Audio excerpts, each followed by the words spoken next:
Okay. So, let me start recording. So we are partway through Daniel chapter 2. So to bring us up to speed, we have the kingdom of Judah has been conquered by Babylon at God's command. God has actually allowed Babylon to rise up, allowed this king who was called Nebuchadnezzar, and then he became king Nebuchadnezzar, and he became king of Babylon, and he actually conquers all of the kingdom of Judah, takes all the people and either takes them captive back to Babylon, especially the ones who are worth taking, so those who were healthier, those who were younger, and especially the royalty. And the royalty, the very important people, he brings into his palace, he feeds them well, he educates them according to the Babylonian law, and that's where you see Daniel and his friends, Hananiah, Mishael, and Azariah. They are now there, and they have been showing that they're much wiser than all of the other wise men from all these other nations. Well, Nebuchadnezzar, at the beginning of this chapter, chapter 2, he has a dream. And he cannot remember the dream, but he knows it's not a normal dream. And he is asking all of his supernaturally connected wise men to come together and tell him what the dream is and what it means. And naturally, everybody's like, are you kidding me? We can't tell you what the dream is. Like, great. So you're a bunch of liars. You have no supernatural connection. You're all dead. He sentenced them all to death, but not just them, anyone who was educated in the college, anyone who's a wise man. So, of course, that means Daniel and his companions. So they have rounded him up to kill him. So Daniel gets his crew together and says, guys, we need to have a prayer meeting. They start praying. And, of course, what does God do for us? He reveals to them the dream, reveals to Daniel the dream. And Daniel is already gifted by God in the interpretation or the understanding of these visions and dreams. So he has now got the dream and he's got the interpretation. Okay? And he actually told Nebuchadnezzar, he said, I can't reveal this to you. There's nothing in me that can tell you the dream, and there's nothing in any wise man on earth that can tell the dream. It must come from God. And what God has told you is the future of all humanity. Here we're going to see the first taste of why the book of Daniel can prove the authenticity of the Bible to be supernatural. It wrote history before it happened. A little bit here, but especially when you get later in the book, it starts giving such specific details of each of these kingdoms that all the skeptics assumes it must have been written later. But then we proved it was written earlier, and they don't know what to make of it. So here we're going to see that picture start to show up, okay? And we'll later, again, probably a few weeks, get back together to look at what Daniel's vision looks like compared to what Nebuchadnezzar's vision looks like. Because they're going to be the same kingdoms that Nebuchadnezzar saw, Daniel saw. But Daniel saw them from God's point of view. A bunch of ravenous, horrendous beasts that destroy everything in their way. Whereas Nebuchadnezzar, oh, it's a beautiful gold statue. Look how fancy. Look at me, I'm the head of gold. But God saw them in a totally different light.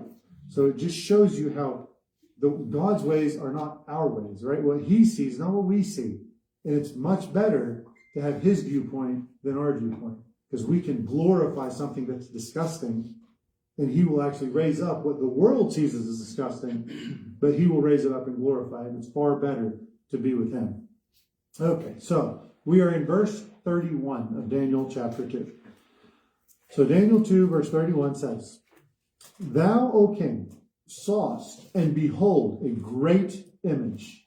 This great image, whose brightness was excellent, stood before thee, and the form thereof was terrible. Not terrible as in awful, right? It was amazing. It was, you'd look at it and you were just in awe. Okay? This was a massive statue. Ancient Babylon made some pretty big statues. I mean, very big statues. And he's describing that what you saw was way bigger than what you think. It was way bigger than any other statue that he would have made. So again, what happens? He's impressed. Well, remember Nebuchadnezzar, he'll actually make his own statue in the next chapter. But the point is, it's very common for people to be impressed by what they can do. Do you guys remember the Tower of Babel? Do you remember how high they said they were going to build it? Said, we're going to build it to the heavens.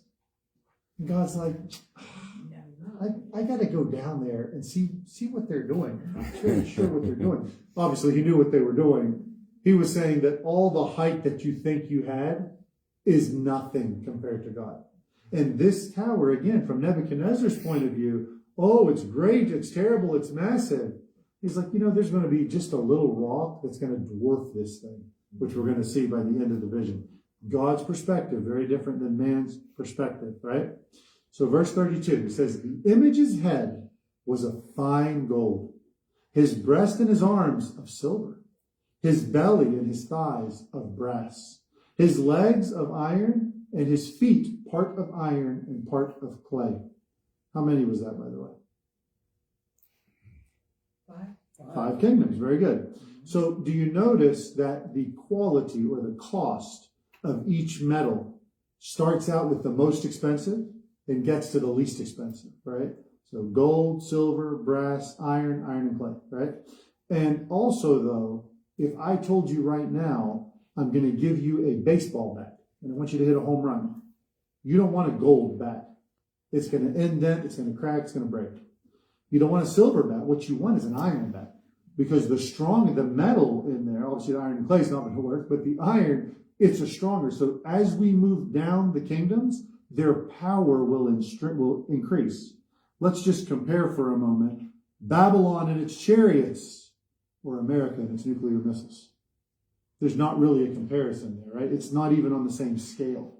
And that was true even with the old Roman Empire, which was going to be represented by the iron. Okay? So, all we have here is that the quality of the first kingdom is the highest, but the strength of the last kingdoms are the greatest. Does that make sense?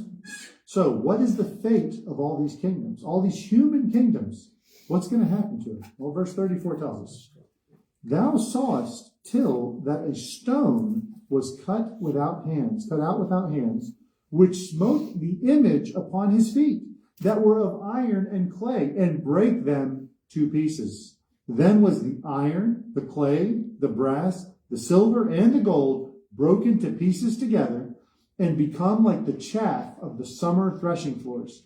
And the wind carried them away, that no place was found for them. And the stone that smote the image became a great mountain, and filled the whole earth. To me, right, this sequence of events, it tells you something. Where were all these kingdoms? Were they on earth or not? Yes. They were on earth, right? And we're going to talk about how each one represents a different kingdom, starting with the Babylonian kingdom. Where is the mountain that destroyed it? Is it also on earth? This stone that's cut without hands, it breaks down the statue and then fills the whole earth. This is speaking of the millennial kingdom, a kingdom that is here on earth. In the vision God gave Nebuchadnezzar, there are 5 earthly kingdoms replaced by a much greater earthly kingdom that doesn't end. It continues on and translates into the world to come. People will read this and still say, oh, but it's spiritual. Well, was the Babylonian kingdom spiritual? Was the Persian kingdom spiritual? Was the Greek kingdom spiritual? Was the Roman kingdom spiritual? No, they were all physical kingdoms. Oh, but the last one must be spiritual. Does that make an ounce of sense if you're trying to be consistent across prophecy? Doesn't make any sense to me. But we do know that it comes from outside the world. It's a rock cut without hands. And it destroys it, but then it fills this earth. Okay?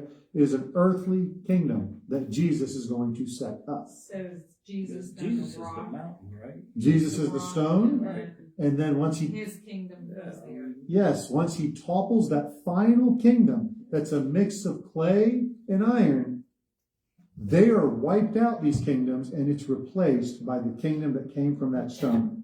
That stone is Jesus Christ. This is the millennial kingdom. This is right here, right in front of us, a clear teaching of that, okay?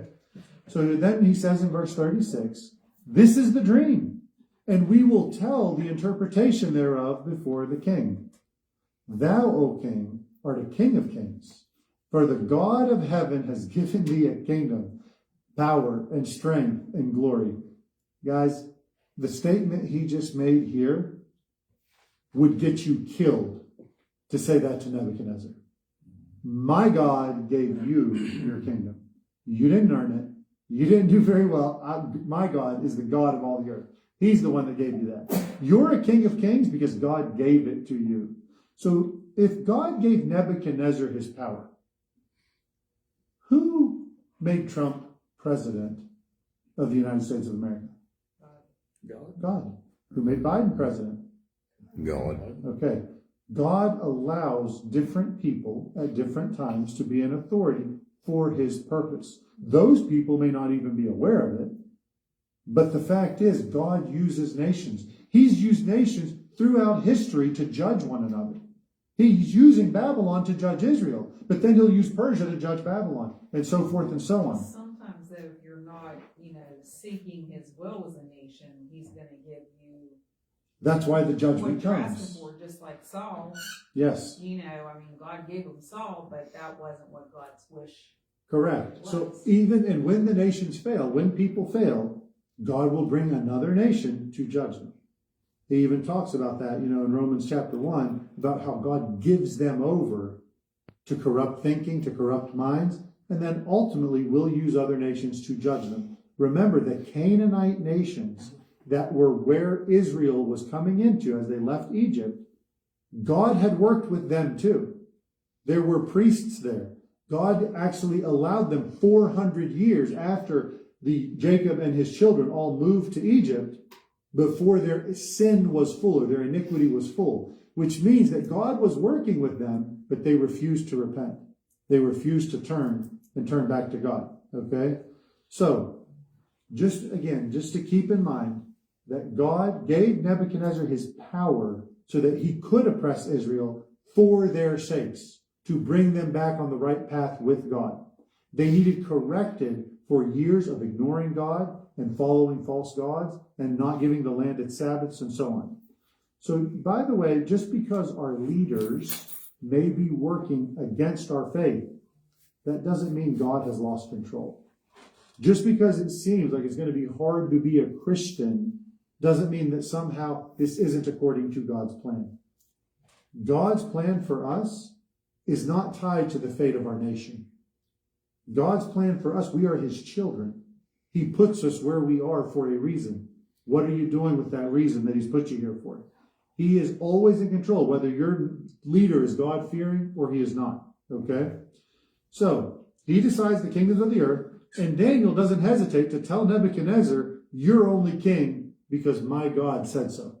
That's it. And then he said in verse 38, talking about the kingdom of Nebuchadnezzar, this golden kingdom, this golden head of the statue. He said, and wheresoever the children of men dwell, the beasts of the field and the fowls of the heaven hath he given into thine hand, and hath made thee ruler over them all. Thou art this head of gold. So Nebuchadnezzar has authority to conquer any kingdom on the planet where man is. If wherever he wanted to conquer, God would allow him to conquer. No kingdom is outside his power. Now, did he cover the whole world? No, he did not. But if he chose to, God's saying you can. Doesn't matter how far you want to expand your territory, you can conquer it, right? Yes, sir. Outside of Adam, no man had this world power. Yeah. Since Adam, he's the one with the complete authority. Not even Nimrod had this power. So even the animals would not withstand his rule. That's kind of a weird statement, isn't it? That not even the animals are going to fight against you. He says, you're this head of gold. God's going to even allow the animals to not be in your way. Do you know that Alexander the Great, right? Alexander the Great, why is he the Great? Because he was the king of the Greek Empire, and he was able to conquer lands very quickly. But when he got to India, there were certain areas his army would not go because the dragons of the field withstood them and they were all terrified of them. The animals prevented them from going certain areas. Babylon never had that problem, right? And so, again, that's again what they call dragons, which has a whole different conversation about dinosaurs and such. But either way, so we get to verse 39. It says, and after these, and now we're getting to the silver, shall arise another kingdom inferior to thee, and then another third kingdom of brass, which shall bear rule over all the earth. Now, earlier in the book of Isaiah, there was a prophecy given regarding the end of Babylon before Babylon was even a kingdom. right, is calls Babylon in Isaiah 14:4. Listen to this. He says, "Thou shalt take up this proverb against the king of Babylon and say, how hath the oppressor ceased?" That means Babylon's going to end. The golden city ceased. It was called the city of gold long before Nebuchadnezzar had this dream. Okay? Israel, how long were they stuck in Babylon? The exile was 70 years, right? Not everyone went home right away, but that's how long the exile lasted. So in 2 Chronicles chapter 36, verse 20 and 21, it says, "And them that had escaped from the sword carried he away to Babylon, where they were servants to him and his sons until the reign of the kingdom of Persia, to fulfill the word of the Lord by the mouth of Jeremiah, until the land had enjoyed her Sabbaths. For as long as she lay desolate, she kept Sabbath, to fulfill 70 years." Jeremiah was given the word of exactly how long this would last. This will become relevant later in Daniel when he's studying Jeremiah, and he said, "Oh, it's been 69 years. It's time for this to end." Daniel believed prophecy literally. He didn't spiritualize it. Isn't that interesting? What do many people today, when they read biblical prophecy, what do they tend to do with it? Oh, we can't take that as written. We got to add something to it or change it or understand it in a new, different way. Sometimes maybe that's appropriate, but I don't think that's where the majority, when we're given direct time frames, it generally follows those direct time frames, okay? So Daniel, again, he would, by the way, live to see the fall of the Babylonian Empire. Matter of fact, he would be given a job with the next empire, with the Persian Empire, which is going to be that empire of silver. And he gave prophecies about it before it happened with his own vision. So in Daniel chapter 5 and chapter 6, we're going to see some of those prophecies, okay? So the Persians, when their empire fell, they fell to the Greeks. And that's in Daniel chapter 8. And we're going to read more about it, but he actually will tell them, again, this is years before it happens. He says, "The ram which you saw having 2 horns are the kings of Media and Persia." So that silver empire is going to be this ram, which we'll read about again in Daniel 8. And the rough goat is the king of Greece. And the great horn that is between his eyes is his first king. He gives the specific nations and which kings are going to rise from them and which alliances are going to be formed. And this was all written long before it happened. It's so detailed, you cannot deny that someone outside of time wrote this. This was written by God. Verse 40. "And the 4th kingdom," so now we're back to Daniel chapter 2, verse 40. "The 4th kingdom shall be as strong as iron. For as much as iron breaks in pieces and subdues all things, and as iron that breaketh all these, shall it break in pieces and bruise." So this is the 4th kingdom. It's going to break everything. Well, wait a minute. Didn't any of the other kingdoms break stuff? I mean, my goodness. Nebuchadnezzar's kingdom, they destroyed the temple, they destroyed Jerusalem. But why this kingdom? Well, when Persia takes over Babylon, did they destroy Babylon? They didn't. They came in, they stopped up the river, they diverted it, they came in, took it over. When the Greeks took over, did they destroy Babylon? They did not. When the Romans took over, they leveled everything. The Romans were brutal. Like they would just shatter things and they would destroy and break everything. And here we have that prophecy back in the beginning of Nebuchadnezzar's dream, hundreds of years before Rome gets on the scene, talking about how brutal they would be. So then we get down to verse 41. He says, "And whereas thou sawest the feet and the toes, part of potter's clay and part of iron, the kingdom shall be divided, and there shall be in it the strength of the iron, for as much as thou sawest the iron mixed with miry clay. And as the toes, and as the toes of the feet were part of iron and part of clay, so the kingdom shall be partly strong and partly broken." So, by the way, what happened to the Roman Empire? It split. It started splitting into 2 kingdoms. There was oppositions from smaller groups, right? There were different barbarian groups that would rise against it. And ultimately, it just split into a bunch of nations. That's where you see most of the European nations for that portion of the Roman Empire. And some of the North African and Middle Eastern parts of the world, they became the Ottoman Empire and so forth. But the point is, they also became many nations, right? So he says that whenever you see the Roman Empire, it's going to fall apart into many nations. And that is one thing. But ultimately, something is going to reunite many of the parts of the Roman Empire. And it's going to be iron mixed with clay. So the final kingdom that exists in the world will be a unified kingdom that doesn't mix well. Okay, iron and clay. It's going to be a kingdom under one leader, and I believe it's going to be, and I believe the Bible says this without any question, that it's not just going to be different kingdoms, different nations of the earth. It's going to be humans and demons. It's going to be fallen angels, the spiritual world, and the natural world. And they're going to form an alliance. And that alliance is going to be hard to hold together. Let's continue. We'll take a closer look. Verse 43. And whereas thou sawest iron mixed with miry clay, they shall mingle themselves with the seed of men. But they shall not cleave one to another, even as iron is not mixed with clay. So, what's miry clay, right? We know that the iron was from the Roman Empire, but we have this miry clay. A lot of people say, oh, well, maybe it's weak nations and strong nations mixing together, and that's why they don't mix well, right? Because we have, America and we have Zimbabwe. Maybe that's how it works. I believe it's the demonic world mixing with the natural world, and that's the final empire. And again, that would match the idea that all the great nations of the world have a spiritual force behind them. When you see Isaiah talking about, he starts giving prophecies regarding the kings and the forces, the princes of all these different nations, and every one is about a spiritual force behind Babylon, a spiritual force behind Damascus, spiritual force behind Persia, and so on. But there is a political influence that comes from the spirit world. That's been true since ancient times. It's true today.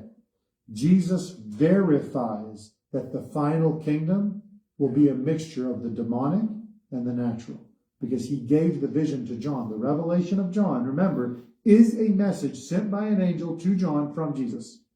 So Revelation chapter 16, I know you guys never have been through Revelation before in this class, but verse 13 and 14 says, and I saw 3 unclean spirits, like frogs, come out of the mouth of the dragon. These aren't actual frogs, but 3 demonic spirits, like frogs, come out of the mouth of the dragon, and the mouth of the beast, and the mouth of the false prophets. For they are the spirits of devils, working miracles, which go forth unto the kings of the earth and of the whole world, to gather them to the battle of that great day of God Almighty. Do you see the spiritual force that's going to be behind the political world in that final battle? What gets everybody convinced to unite under the Antichrist? It's not just good politics. There is a spiritual force behind it.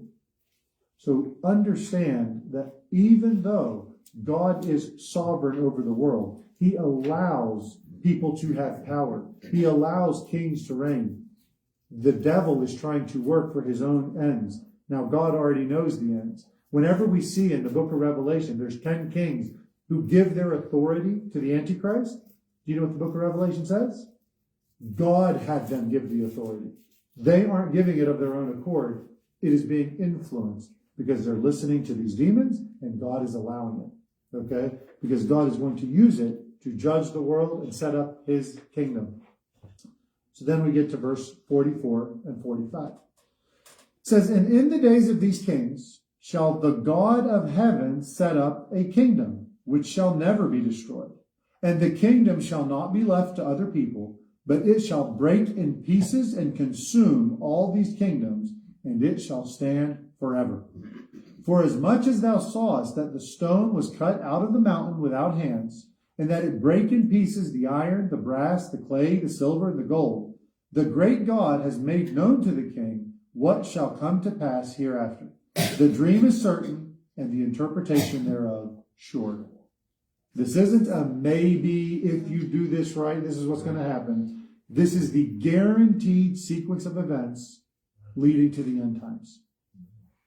If the Roman Empire, which is clearly defined in the book of Daniel, is not here, and we have a sequence of kingdoms, is anyone here in the Babylonian kingdom? Not I. Is there anyone here in the Persian kingdom? Not me. Is there anyone in the Greek kingdom? Not really. They're bankrupt right now, right? Anyone here part of the Roman Empire? Not the original. Is anyone here in the last kingdom following it? How soon is Jesus returning? According to Nebuchadnezzar's dream, pretty soon. How soon? We don't know. But we know Jesus lived during that fourth kingdom, and we're here now in the fifth kingdom. And we're going to see it reunify again under the Antichrist. Now, this prophecy is regarding the latter days, L-A-T-T-E-R, the latter days. The Bible uses that to signify the end times. The time since the resurrection of Jesus and then his return is going to trigger all this. The end times are following the Messianic age, the age of the Messiah. Okay? So anything that you find in the Bible that's reporting the latter days are after the Messiah. Okay? Before the Messiah, they're very cleverly called the former days, right? So we have the former days and the latter days. Because all of history is split by the Messiah coming to the earth. Jesus Christ is what separates all of history. So in Hosea chapter 3 verse 4 it says, "For the children of Israel shall abide many days without a king, and without a prince, and without a sacrifice, and without an image, without an ephod, and without teraphim. Afterward shall the children of Israel return and seek the Lord their God and David their king, and they shall fear the Lord and his goodness in the latter days." How do you know you're in the end times? Because Israel will return as a nation. They'll want a king. They'll want a temple, but they won't have one yet. Right? He says they'll go for many years without one. Do you know nearly 2,000 years they didn't even have a country? Not even the king they didn't want, Herod, right? Herod was, obviously not their favorite king. He wasn't even completely Jewish. But the fact is, they have not had a king for a long time. Deuteronomy chapter 4, verse 27. "The Lord shall scatter you among the nations, and you shall be left few in number among the heathen, whither the Lord shall lead you." It's talking about Israel, how they would go across the world, "and there you will serve other gods, the work of men's hands, wood and stone, which neither see, nor hear, nor eat, nor smell." You know the majority of Jews today are atheists, right? "But if from there you shall seek the Lord thy God, you shall find him. If thou shalt seek him with all thy heart and with all thy soul. When you are in tribulation and all these things come upon you, even in the latter days, if you turn unto the Lord thy God and shall be obedient to his voice, for thy Lord thy God is a merciful God. He will not forsake thee, neither destroy thee, nor forget of thy covenant, the covenant of thy fathers, which he sware unto them." So he told Israel, when things get really bad, and they're going to get really bad, seek me and I will come. There are some people who preach that God has forgotten Israel. There are some people who preach that they're no longer the people of God. True enough, the born-again believers are the family of God. The church is the bride of Christ. However, does that mean God abandoned Israel? No. Let me put it in God's words. If you can measure the depths of the ocean, all the area underneath the ocean, and all the space above the earth, then maybe I'll forget Israel. So, do you know if you've ever asked how big is the universe? Well, we think it's infinite or it's finite. We just don't know it's expanding. No one has a clue. And God says, as soon as you can finish measuring that, then I'll forget Israel. So God has not forgotten Israel. He has a purpose for Israel, a destiny for Israel. He's waiting on them. Yeah. If you seek me, I'm coming. He is ready at the door. Yeah. If you seek me, I'm coming. So there is a time, though, that right now we're living in. There's a time called the times of the Gentiles. The times where God is working with the Gentiles because of Israel's refusal, right? So Israel's timeline, which we'll read again more about in Daniel, is paused because of their rejection of the Messiah. And that door of salvation is open to everyone, to all of us. The only reason we right now have the clear knowledge of Jesus Christ is because the Jews refused. Now, God knew that. Here's the game plan, according to the Old Testament, was that the Jews were to find the Messiah and then share him with the world. They were going to be this big announcement room, these priests to the world.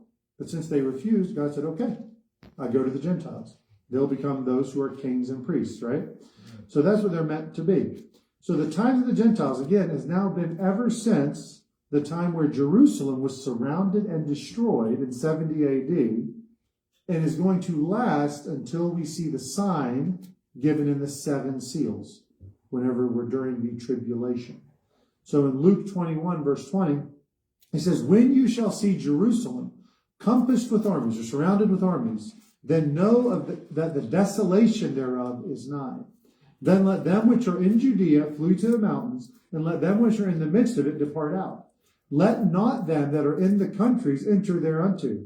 But these be the days of vengeance, that all things which are written may be fulfilled. So Jerusalem's going to be destroyed, and that's going to be the time of vengeance. This again happened in 70 AD. Woe unto them that are with child, that give suck in those days, for there shall be great distress in the land, and wrath upon the people. And they shall fall by the edge of the sword, and shall be led away captive into all nations. There are estimates that at least 1 million Jews died during this time, during the siege of Jerusalem, right? And they're going to be led away captive to all nations. Israel did not have a country of its own for 1900 some years, right? For about 1900 years. And Jerusalem, he says, shall be trodden down of the Gentiles until the time of the Gentiles be fulfilled.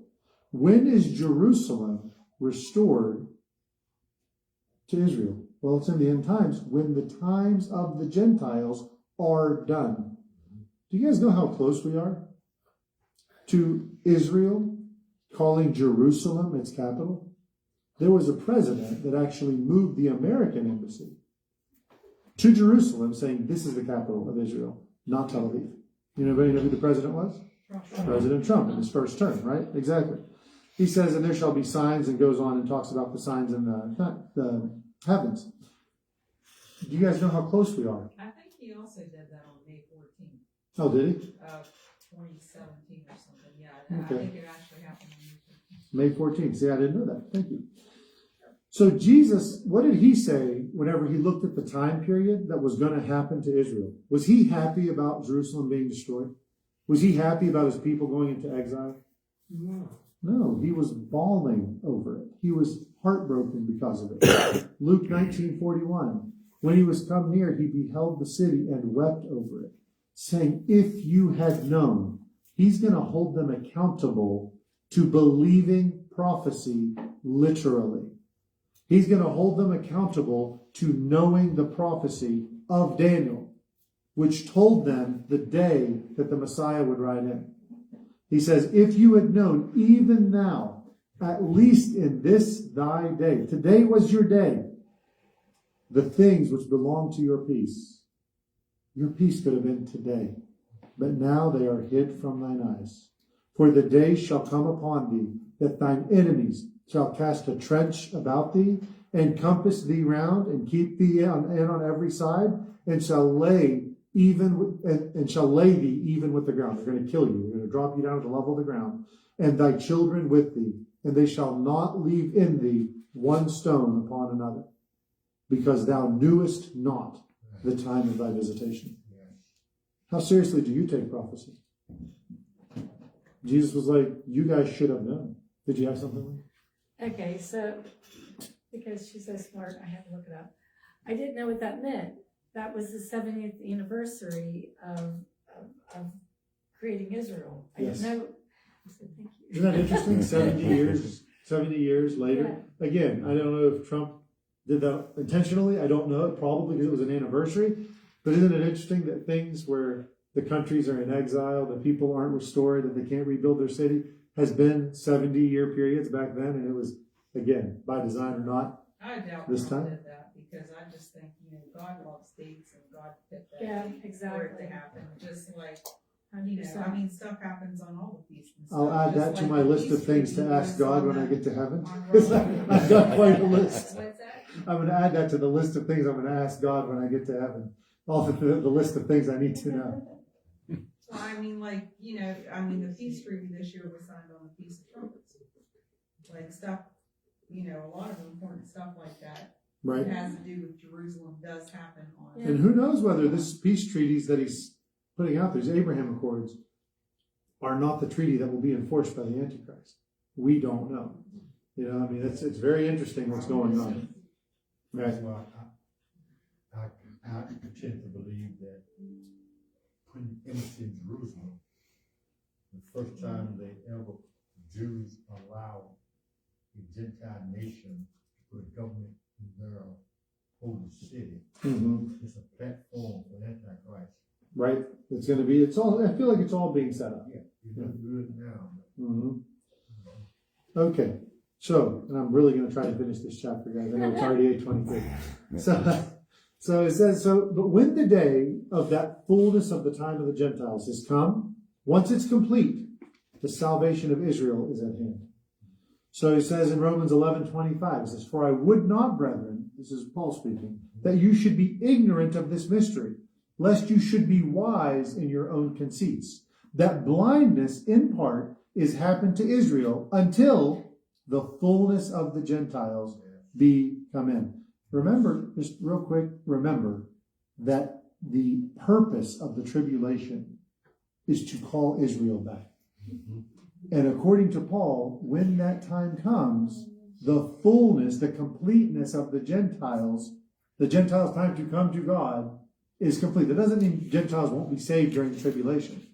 But the time of the church will be complete when the tribulation comes in. He says, and so, give me a finish this verse, and I'll come right to you. And so all Israel shall be saved. As it is written, there shall come out of Zion the deliverer, and shall turn away ungodliness from Jacob.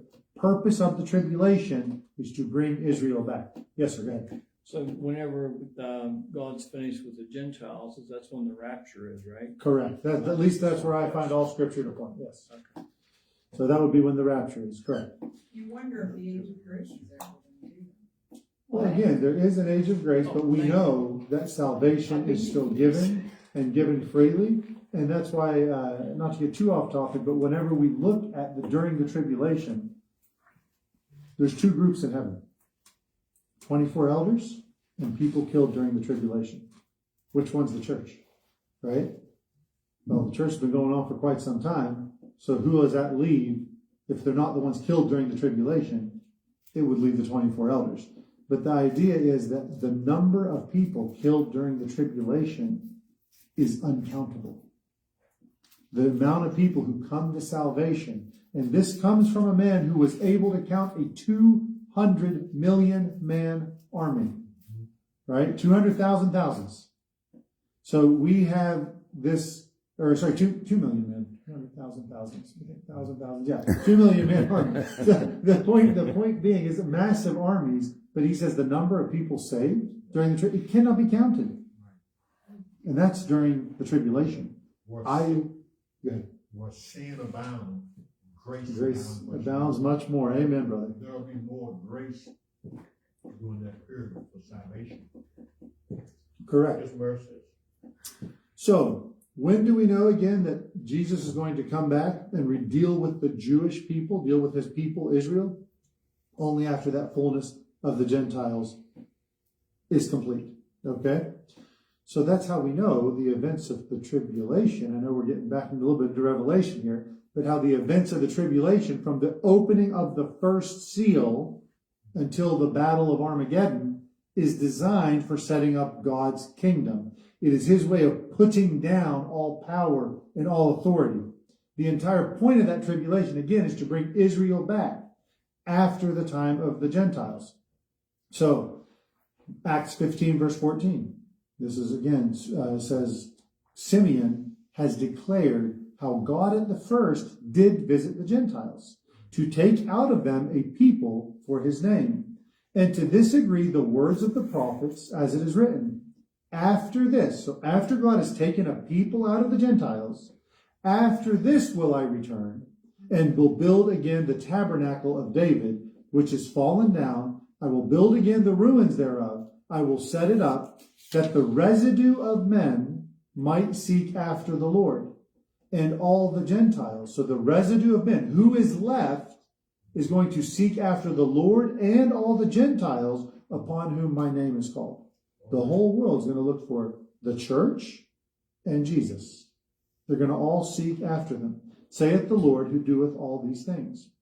So again, the time of the Gentiles is followed by the setting up of the kingdom, so the residue or the survivors of men can seek after God and those that came to rule and reign with him. What is the residue? It's those who survive a terrible time, right? The leftovers is what you would think of the residue, right? So there's a day coming that's going to burn like an oven. That's what the book of Malachi tells us, right? These are those who survive the tribulation, and the Jews are going to be under their king, Jesus Christ. And the Gentiles called by his name, that's the church. They will be the royalty ruling over the world, not over Israel, because Israel will be his jurisdiction, and he gave it to the disciples, right? The apostles. And he said that they're going to rule over there. But we will be royalty, kings and priests in this world, okay? So, the rock cut without hands is going to destroy the kingdoms of the world. There are some people, again, who don't want to believe in the millennial reign. And I'm sorry they don't want to believe it, because the Bible just teaches it. You're going to have to come to grips with that. But again, all the kingdoms of the world. How do I know it's going to be a millennial reign on this world? Because the kingdoms on this world had to be moved out of the way to make room for it. If it was some spiritual kingdom, why would that make sense? But no, they had to be removed in order for this kingdom to be set up, to fill the whole world. And the book of Daniel and the book of Revelation talks about, again, the 10 kings who end up giving their power to the Antichrist and so forth. So some people say, no, it's a spiritual kingdom, and right now we're living in the millennial reign. Some people believe that. Do you guys feel that God's rule and Jesus' rule has filled up the whole earth and everybody's Christian and everything's good? I don't feel like we're there. Okay, so, all right, I hope you guys give me 5 more minutes, so we'll finish the chapter, okay? So in verse 46, it says, Then the king Nebuchadnezzar, this should raise your eyebrows. Then the king Nebuchadnezzar fell upon his face and worshipped Daniel and commanded that they should offer an oblation and sweet odors to him. The king answered and said unto Daniel, and said, Of a truth it is, that your God is a God of gods and a Lord of kings, and a revealer of secrets, seeing thou couldst reveal this secret. Then the king made Daniel a great man, and gave him many great gifts, and made him ruler over the whole province of Babylon, and chief of the governors over all the wise men of Babylon. Then Daniel requested of the king, and he set Shadrach, Meshach, and Abednego over the affairs of the province of Babylon. But Daniel sat in the gate of the king. So Nebuchadnezzar, he acknowledges that Daniel had the Spirit of God within him. Nebuchadnezzar did not believe that God was the only God. He believed he was one of many gods. He didn't worship him as God. He said, oh, okay, that's the God of the Jews. He's pretty good, you know. I like you, Daniel. We'll stick with you. And he liked to hear about himself being the golden head. That was nice, right? He didn't say, oh, you're the clay feet. He says, you're the golden head. And apparently he liked that. And the thing is, he probably did not love the idea that a lesser kingdom was going to overthrow his kingdom. And he might have even thought that maybe I can change that, right? So he was treated as a god. Nebuchadnezzar, his word was law. No one could disagree with it. And if he changed his mind 2 minutes later, that was also law. So he could say, oh, kill them all. Actually, you know what? Kill them all but that guy. It was law, right? So we're going to see that he wants to make a statue later that's all gold all the time. What would be the symbolism of that if the whole thing was gold? There's no kingdom going to overthrow me. I'm going to be king forever. Does that make sense? So he's hoping for that. Does anyone know what the word oblation means? Oblation, a procedure you get on your heart? Oblation, yes. Oblation. Oblation. An oblation is when you take an animal part. So there's a sacrifice, an offering, where I kill an animal on the altar. An oblation is when I take a part of an animal as the offering. So if I just went and got a roast and brought it to you and said, here you go, this is to worship you, then it would be an oblation, okay? So he is giving this animal part. And by the way, this is one of the only times in the Bible where you'll see a human being worshipped and not actively protesting it, right? A human, again, that serves God, being worshipped, not actively protesting it. Nowhere else do you find that. Okay, every other time it happens, they're always like, whoa, what are you doing? Don't do that. Only God deserves worship. So why did our role model here, Daniel, who's a role model in many ways, why is he allowing him to worship? To be worshipped, I should say. Well, first and foremost, Nebuchadnezzar makes his own rules, right? What he says goes, and you really can't do much about it. And he decided he was going to worship Daniel. He wanted the people to come and offer incense and this offering to him. But so there was one thing, Daniel really couldn't do anything about it within his own power, even if he was trying to protest. It doesn't say he didn't protest. It just doesn't record his protestation if he had it. Daniel also had made it quite clear that he was nothing special. He made it quite clear he didn't have anything supernatural about him. It was God Almighty that was working through him. So Daniel had already made clear who you should be worshiping. And thirdly, it seems to be that Nebuchadnezzar was doing his best to actually worship God, not Daniel. He had no way of knowing how to worship God except to give it to Daniel. So he gave all these things to Daniel, but then what did his speech say? Your God is a great God of gods, right? He is the Lord of kings. So all of his speech was, I'm not worshiping you, Daniel, but since you know this God, this is what I'm doing because your God is so great. So I don't think Daniel himself was worshipped in the sense that we would think he was saying that Daniel's a God, but rather he was worshiping God. And Pharaoh, back when Joseph was able to interpret the dream, he had the same conclusion that somehow the God of the universe, or the God of this man, dwells within him. So in Genesis 41:38, it says, Pharaoh said to his servants, can we find such a one as this, a man in whom the Spirit of God is? How crazy is that? Could it be that God Almighty in spirit could somehow dwell in a man? Yes. Well, we know he dwelled in one man. And what did that man promise us? He said, I'll also dwell in you. But I got to prepare you first. First, I need to cleanse you of all unrighteousness. I need to cleanse you of all sin. I need to make you, in a word, perfect. And then I will not leave you comfortless. I'm going to pray that God sends a comforter. Don't worry, I'm leaving, but I'll be right back. And he comes again as the Holy Spirit to dwell in every born-again believer. So the power that was in Daniel, is it stronger than the power that's in you? If you're born again? It's not. It's the same God. How much faith did you have? Daniel had faith.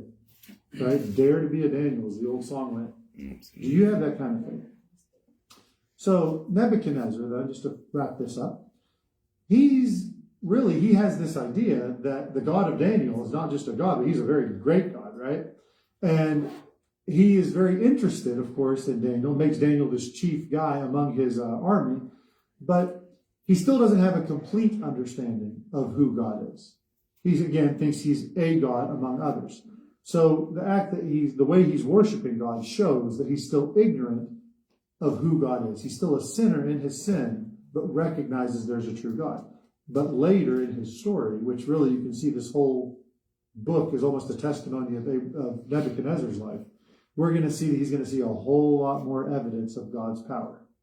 And part of his understanding is going to be when Shadrach, Meshach, and Abednego, who we know as, anyone? Hananiah, Mishael, and Azariah. Very good. So we're going to see that whenever they refuse to worship an image, right? They refuse to worship this image that he sees.